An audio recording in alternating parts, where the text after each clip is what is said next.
As jy wil weet wat die nuutste vleis, wol en voerpryse is, dan is jy op die regte plek. Welkom by hierdie week se AMT vleisprysoorsigh, moontlik gemaak deur John Deere.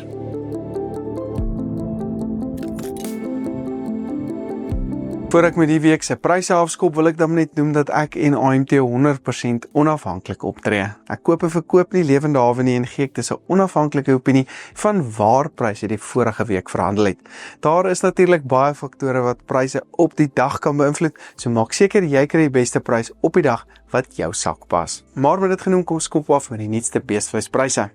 Laasweek het die nasionale gemiddelde speenkalfprys vir kalvers tussen 200 en 250 kg dan gedaal en verhandel dit nou op R36,86 per kilogram, met uit die hand verkoop of direkte verkoop laer op R37,47.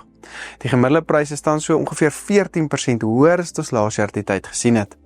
Ligter kalvers onder 200 kg daal ook na R37,40, met swaarder kalvers wat tussen 250 en 300 kg weeg, baie interessant genoeg gestyg het na R36,43. Bulkalvers styg dan ook na R38,02, met vers kalvers nou gemiddeld op R34,16. Die gemiddelde prys in die Vrystaat daal dan ook na R37,65, met die prys in die Noord-Kaap nou op R35,85. Die A23 karkasprys verhandel klein bietjie hoër op R65,82, met die C-graadprys ook bietjie laer op R49,47. Speenkalfpryse daal dan tradisioneel in Mei en Junie elke jaar weens meer aanbod. So die verwagting bly daar dat pryse bietjie kan afkom nou, maar die reën en beter graanproduksie kan beteken dat daar moontlik minder aanbod na die mark kan kom. Nie net van Suid-Afrikaanse produsente nie, maar ook dan van Botswana en moontlik van Namibië. Die geweldige hoë slagpryse tans het klaar beteken dat kleinhandelpryse skerp opgeskiet het, wat gewoonlik ongelukkig dan nie 'n goeie ding vir ons produsente later in die jaar is nie. Dit kan van die verbruikers afskrik en dus druk op vraag sit. Sodra daar nou meer mielies na die mark kom, wat nou binnekort is, kan die aanbod van bees so ruk daarna begin optel, wat tesame met die laer vraag moontlik weer druk op ons slagpryse kan plaas. Indien dit wel gebeur, hoop ek net dat die kleinhandelprys ook vinnig kan afkom, sodat dit nie vraag noodwendig baie seer kan maak oor daardie periode nie. Lampryse het dan laasweek met so 2% gedaal, met die gemiddelde stoorlampprys nou op R44,62. Slaglampryse sak ook so bietjie na R44,41. Direkte of uit die hand verkope vir stoorlammers daal na R45,37, met direkte verkope van slaglammers laer op R43,72. Die gemiddelde stoorlamprys in die Vrystaat daal na R43,11, met die prys in die Weskaap wat nog op 'n relatiewe hoër vlak verhandel van R46,85. Seisonale tendense toon steeds dat lampryse verder opwaarts kan neig, soos ons nou dieper in die winter inbeweeg en daar minder diere na die mark kan kom. Die prys bereik dan gewoonlik 'n hoogtepunt rondom einde Junie elke jaar. Die A23 slagprys verhandel dan laer op R101,37 per kilogram, met die C23 of OE pryse wat dan styg na R66,23. Die verwagting is vir pryse om dalk nou meestal sywaarts te bly, maar van die begin van Mei weer skerp te begin styg. Dit sal interessant wees waar die prys hierdie jaar gaan vassteek, maar is rekordpryse steeds op die tafel dieper in die winter. Verwag dat die A23 prys 'n hoogtepunt rondom die einde van Junie moontlik vir die jaar kan bereik. Daar was dan nie wolveilings plaaslik of in Australië nie en het pryse dis onveranderd gebly. In die hoenderbedryf was daar ook baie min beweging, met die gevriesde ex-abattoirprys op R34,79, varspryse op R37,28, met die EQF-prys op R33,96.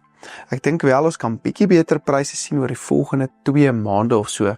Die hoër bees- en skaappryse kan wel goed vir ons hoender- en varkbedrywe wees, aangesien dit ekstra vraag na hierdie bedrywe kan kanaliseer. Varkpryse handhaaf sy huidige vlakke, met die nuutste spekvarkprys op R32,63, vleisvarkpryse daal so bietjie na R32,70, met die nuutste worsvarkprys wat dan styg na R25,53.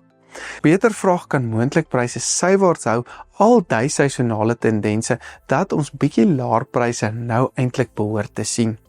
Die nuutste grootbokprys styg dan na R35,84, kleinbokpryse daal na R49,42, mediumbokke styg na R55,66, terwyl bokoeipryse gedaal het na R40,78.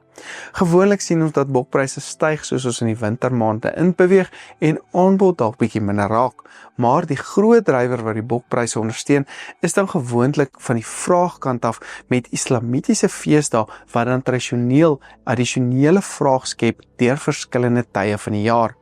Hierdie jaar behoort Kerbani vraag op te druk vanaf einde Mei tot middel Junie ongeveer en kan ons dus dan hoër pryse ook sien vir bokke.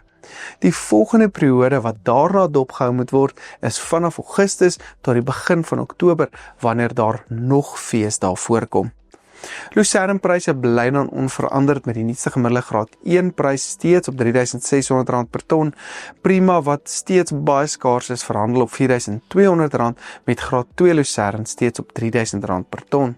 Die choppryse beweeg dan ook sywaarts en staan steeds op R4.000 per ton en behoort ons weer beweging in hierdie mark te sien vanaf die begin van Mei en sodra meer mielies beskikbaar gaan raak en meer gemaal ook gaan word.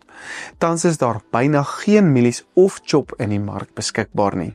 Maak asseblief seker om hierdie video's te like en te share waar ook al jy dit kyk. Los asseblief dan ook sommer vir ons kommentaar op ons Facebook as ook YouTube kanale. Ons wil graag van julle hoor en natuurlik ook ons verslae en ons video's verbeter soos ons aangaan. Ons los al die skakels in die beskrywing ook onderaan. Hierdie video's word natuurlik moontlik gemaak deur John Deere. Ek is Dr. Johnny van der Merwe. Dankie dat jy ingeskakel het en sien volgende week.